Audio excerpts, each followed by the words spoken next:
May nadiskubre ang COMELEC na bago umanong kalakaran para makapagparami ng mga botante sa ilang lugar. At ginagamit umano rito ang barangay certificate. Saksi, si Sandra Aguinaldo. Level up na flying voters. Ganyan tinawag ng COMELEC ang kinababahala nilang bago umanong galawan kaugnay sa election 2025. Parang ginawa po natin na flying voters upgraded. Ang nangyari, upgraded because kinover sa pamamagitan ng isang lehitimong dokumento. Ang lehitimong dokumentong tinutukoy ay ang barangay certificate na nagpapatunay na ang isang residente ay nakatira sa isang lugar.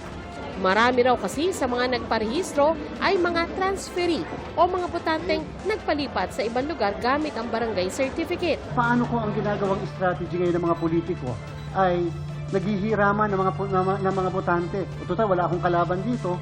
O di pahiram ko muna sa siguro mga 2,000, pahiram ko muna sa malaking tulong. Pag kailangan ko na, balik mo na lang. For example, in one place, halos 4,000 ang in-increase. Hindi po usual yun, that's unusual.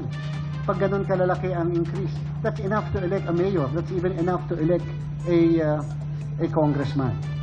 Iniimbestigahan na raw ng COMELEC ang ilang lugar matapos makatanggap ng mga ulat ng paglobo ng bilang ng botante.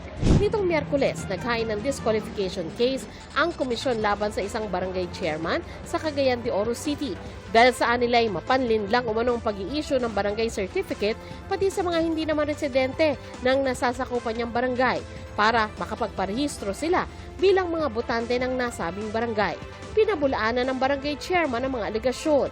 Sabi niya sa GMA News Online, hindi raw siya gumamit ng mapanlinlang ng pamamaraan para hikayatin o puwersahin ng mga residente na magparehistro para makaboto. Ang pagdami raw ng mga botante sa kanilang barangay ay tugon lamang ng publiko sa panawagan ng COMELEC at iba pang ahensya na makibahagi sa eleksyon. Kamakailan lang, inireklamo ng isang senador ang umunay paglobo rin ng bilang ng botante sa San Juan City. Tinitingnan na raw ito ng COMELEC. Magsasagawa rin daw sila ng preliminary investigation at patatawag ang mga punong barangay. Pwede raw silang maharap sa kasong kriminal. Makikipag-ugnayan din ang komisyon sa Department of Interior and Local Government para naman sa posibleng kasong administratibo. Sagot ni DILG Secretary John Vic Remulla, pwede nilang imbestigahan ang bagay na ito. Sa pamamagitan ng Automated Fingerprint Identification System, may na-monitor din daw ang COMELEC na may doble o higit pang bilang ng registration.